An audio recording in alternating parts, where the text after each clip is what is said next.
Hello जय हिंद दोस्तों, मैं राहुल सिंह राहुल वाईफाई स्टूडियो में आपका बहुत बहुत स्वागत करता हूं। आज 15 सितंबर है और 15 सितंबर से रोजगार की जो महत्वपूर्ण खबरें हैं न्यूज़पेपर के जरिए वो आप तक पहुंचाने की कोशिश की जाएगी इस वीडियो के माध्यम से।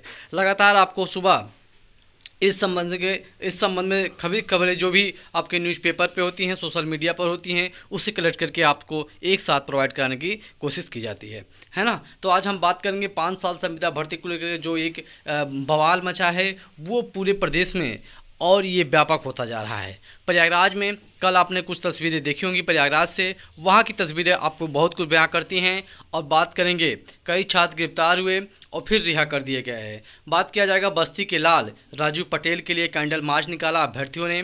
जैसा कि आप लोगों को पता होगा कि 2 दिन पूर्व ही जो है पीसीएस 2018 में फाइनल सेक्शन ना होने के नाते बस्ती जिले के लालगंज थाना क्षेत्र के राजू पटेल ने जो है सुसाइड कर लिया था और उनकी आत्मा की शांति के लिए कैंडल मार्च अभ्यर्थियों द्वारा निकाला गया है। सबसे महत्वपूर्ण चीज़ प्रियंका गांधी, जी हाँ, कांग्रेस पार्टी की महासचिव प्रियंका गांधी का ट्वीट भी आया है इसको लेकर के। और उत्तर प्रदेश लोक सेवा आयोग के संबंध में भी बात की जाएगी। और पॉलिटेक्निक परीक्षा ऑनलाइन आज 42,000 केंद्रीय विश्वविद्यालय में 18,000 से ज़्यादा पद अभी हैं खाली। तो इन सब चीज़ों के बारे में बात की जाएगी, लेकिन उससे पहले चैनल पर आप पहली बार विजिट किए तो चैनल को जरूर सब्सक्राइब कर लें, साथ में बेल आइकॉन की घंटी प्रेस कर लीजिए। चलिए अब बात करते हैं पहले 5 साल संविदा भर्ती को लेकर के जो हर तरफ बवाल मचा हुआ है। आप देख सकते हैं संविदा भर्ती के विरोध में सड़क पर उतरे छात्र, कई गिरफ्तार, देर शाम रिहा किए गए युवा मंच के कार्यकर्ता, एनएसयूआई कार्यकर्ताओं की पुलिस से साथ झड़प।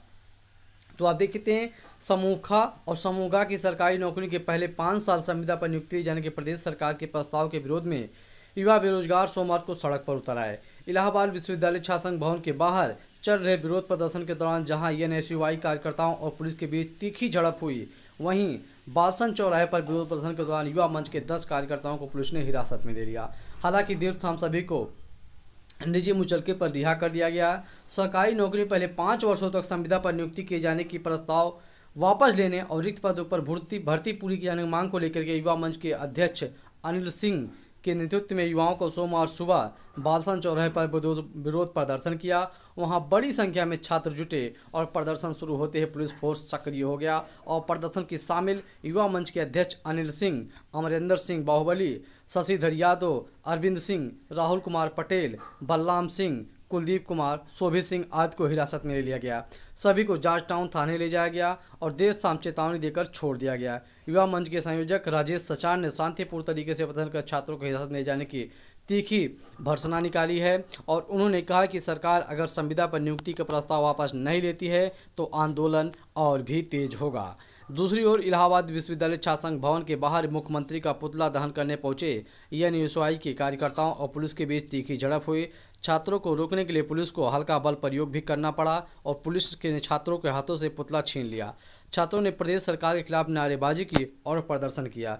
एनएसयूआई पूर्वी उत्तर प्रदेश के अध्यक्ष अखिलेश यादव ने 5 साल की संविदा भर्ती के प्रस्ताव का विरोध करते हुए कहा कि सरकार द्वारा यह किया गया फैसला या कानून एक बहुत ही बुरा है। और प्रभारी जितेंद्र मिश्र ने कहा कि सरकार रोजगार देने के बजाय नए कानून से छात्रों को बीच छलावा कर रही है। और इस मौके पर विभिन्न लोग जो है इस प्रदर्शन में शामिल हुए, जिसमें से इलाहाबाद विश्वविद्यालय इकाई के अध्यक्ष सत्यम कुशवाहा, सीएमपी डिग्री कॉलेज के पूर्व छात्र परिषद अध्यक्ष करण सिंह परिहार।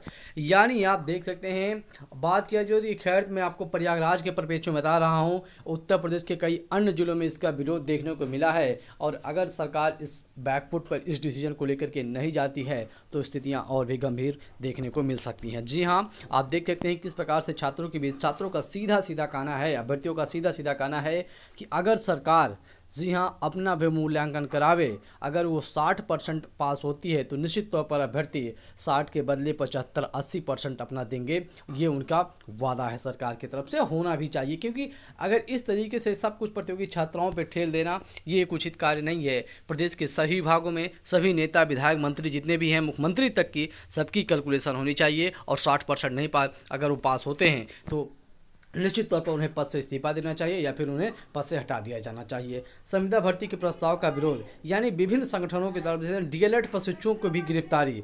संविदा भर्ती के प्रस्ताव को विरोध में सोमवार को जिला अधिकारी कार्यालय में ज्ञापन देने के पूर्व पहुंचे डीएलएड संयुक्त प्रशिक्षु मोर्चा के प्रदेश अध्यक्ष रजत सिंह, अश्वनी सिंह, सुनील यादव एवं अन्य प्रशिक्षुओं को पुलिस ने हिरासत में ले लिया।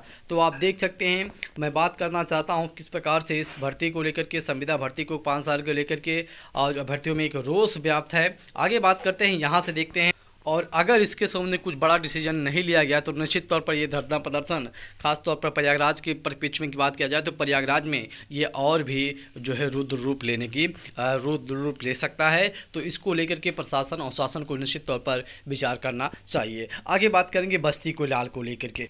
जी हाँ, बस्ती जिले के लालगंज थाना क्षेत्र के, जी हाँ, आप देख सकते हैं, प्रतियोगी छात्र राजू पटेल ने भी 2 दिन पूर्व ही आपको पता होगा कि सुसाइड कर लिया था और कहीं न कहीं हताशा, निराशा झलक रहा है। आप देख सकते हैं, आत्महत्या करने वाले छात्र राजू पटेल के समर्थन में सोमवार को सभी छात्रों ने निकाला कैंडल मार्च। आप देख सकते हैं, यहाँ से कुछ तस्वीरें जो हैं आपके समक्ष हैं। बघाड़ा में आत्महत्या करने वाले प्रतियोगी छात्र के समर्थन में सड़क पर उतरे छात्र राजू के लिए जली कैंडल, प्रियंका का ट्यूब। प्रतियोगी परीक्षाओं में सफल न हो पाने के कारण बेरोजगारी का दंश झेल रहे प्रतियोगी छात्र राजू पटेल के आत्महत्या कर लेने से छात्रों के सरकार के प्रति नाराजगी बढ़ती जा रही है। सोमवार को कांग्रेस महासचिव प्रियंका गांधी वाड्रा ने राजू को न्याय दिलाने के लिए ट्वीट किया और अपने ट्वीट में उन्होंने संविदा भर्ती के प्रस्ताव को लेकर भी सरकार पर निशाना साधा। वहीं एनएसयूआई के बैनर तले छात्रों ने बघाड़ा डेलीगेसी में कैंडल मार्च निकाला और प्रियंका ने अपने ट्वीट में लिखा है कि इलाहाबाद के प्रतियोगी छात्र की आत्महत्या कान में रुई डाल बैठे उत्तर प्रदेश सरकार के लिए एक चेतावनी है और नौकरियों पर लगे ग्रहण से युवाओं के हताश हैं। उनकी आवाज़ सुनने के लिए बजाय सरकार ने 5 साल संविदा का अपमानजनक फैसला थोप दिया है। युवाओं, धैर्य रखिए, इस रोजगार विरोधी सरकार में हम लड़ेंगे। उधर एनएसयूआई के बैनर तले बघाड़ा डेलीगेसी में छात्रों को राजीव को न्याय दिलाने की कैंडल मार्च भी निकाला। एनएसयूआई के पूर्वी उत्तर प्रदेश के अध्यक्ष अखिलेश यादव ने कहा कि प्रदेश सरकार की रोजगार को लेकर गलत नीतियों के कारण छात्रों का मनोबल लगातार गिर रहा है। तो निश्चित तौर पर छात्रों का मनोबल गिर ही नहीं रहा है, बहुत ही तेज़ी से गिर रहा है। जिस प्रकार से ये भर्तियों को लेकर के, भर्ती को यह विज्ञापन आ नहीं रहा है, परीक्षा हो नहीं रही है, आपका कोई चीज़ नहीं हो रहा है। जी हाँ, तो निश्चित तौर पर छात्रों के मन में और इस प्रकार से एक अलग अलग नियम थोपकर इनके और भी मनोबल को डाउन किया जा रहा है। तो आप देख सकते हैं किस प्रकार से इस जो है कि बस्ती के लाल ने, राजू पटेल ने सुसाइड किया। कहीं न कहीं हताशा और निराशा छात्रों में जो है रोजगार को लेकर के, ये इसी का परिणाम है। आगे बात करेंगे यहाँ से। जी हाँ, उत्तर प्रदेश लोक सेवा आयोग के सामने, जी हाँ, चार्जशीट दाखिल होते ही रिजल्ट की उठी मांग। अभ्यर्थियों को मिली चार्जशीट की प्रमाण पत्र, आयोग अध्यक्ष से मिलने को मांगा समेत। जी हाँ, एलटी ग्रेड शिक्षक भर्ती में पेपर लीक मामले में एसटीएफ ने चार्जशीट दाखिल कर दी है और अभ्यर्थी अब यूपीएससी से अध्यक्ष से मांग कर रहे हैं कि हिंदी और समाज विज्ञान विषय के लंबित परिणाम पर तत्काल निर्णय लिया जाए। अभ्यर्थियों ने अध्यक्ष से मिलने के लिए आयोग में ज्ञापन देकर समय भी मांगा है। पदों पर 39, जी हाँ, पदों पर भर्ती, उनमें से 1433 और सामाजिक विज्ञान के 1854 शामिल हैं।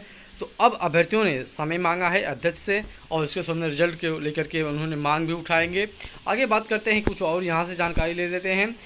जी हाँ, लोक सेवा आयोग की 2010 की एपीएस की भर्ती को लेकर के सीबीआई जाँच, जैसा कि आप लोग जानते हैं, चल रहा है।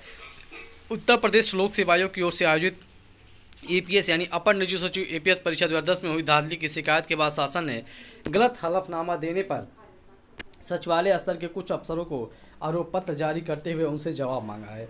मामले में सीबीआई जांच भी चल रही है और सीबीआई को भी इस परीक्षा में गड़बड़ी के सुराग मिले हैं।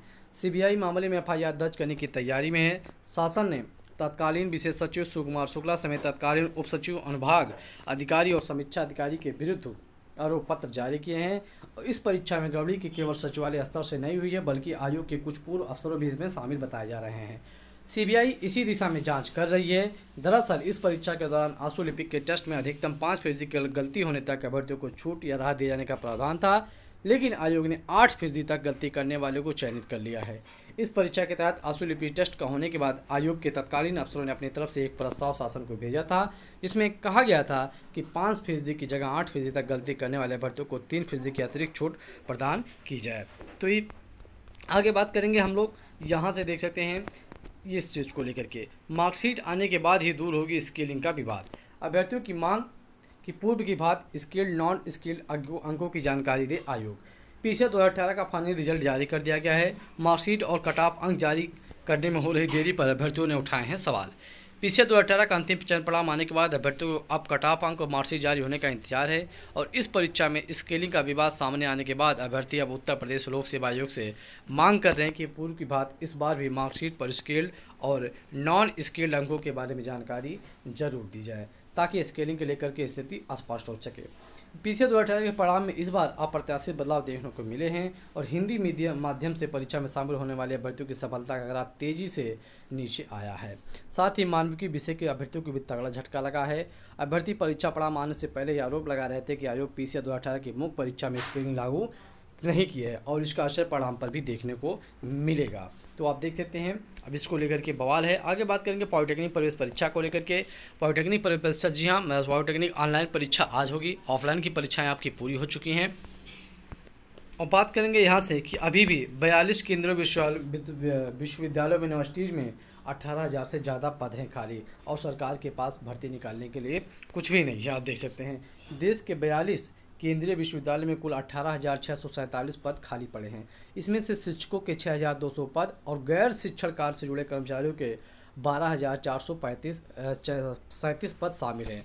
वहीं 3 केंद्रीय संस्कृत विश्वविद्यालय में भी 168 पद अभी रिक्त हैं। तो आप देख सकते हैं जो नॉन टीचिंग से जुड़े हुए लोग हैं उन्हें 12,437 पद अभी भी खाली हैं केंद्रीय विश्वविद्यालय में। तो एक भारी भरकम कह सकते हैं कि आप भर्ती अभी जो है किया जाए अगर तो सरकार के तरफ से तो एक नया जो है बड़ा भर्ती विज्ञापन निकाला जा सकता है। केंद्रीय शिक्षा मंत्री रमेश पोखरियाल निशंक ने सोमवार को संसद में यह जानकारी दी है। उन्होंने बताया कि 1 सितंबर तक Indira Gandhi national open university IGNOU में 196 शिक्षकों और 1090 गैर शिक्षकों के पद खाली हैं। निशंक ने कहा कि रिक्तियां और उन्हें भरना सतत प्रक्रिया है। शिक्षा मंत्रालय और यूजीसी विश्वविद्यालय के साथ निरंतर निगरानी करते हैं और यूजीसी ने 4 जून 2019 को विश्वविद्यालय और कॉलेजों को खाली पदों को भरने के लिए निर्देश भी दिए थे। इसके तहत चयन प्रक्रिया और भर्ती के लिए समय सीमा तय की गई है और खाली पद भरने का काम विश्वविद्यालय को करना होता है। तो ये कुछ महत्वपूर्ण चीज़ें थी मित्रों जो आज 15 सितंबर के उसमें थी। आई होप ये वीडियो सेशन आपको इन्फॉर्मेटिव महसूस होगा। तो प्लीज़ वीडियो को लाइक करके शेयर कर दीजिएगा, चैनल को जरूर सब्सक्राइब कर लीजिएगा। मिलते हैं हम नेक्स्ट वीडियो में नेक्स्ट इन्फॉर्मेशन के साथ। तब तक के लिए धन्यवाद, नमस्कार।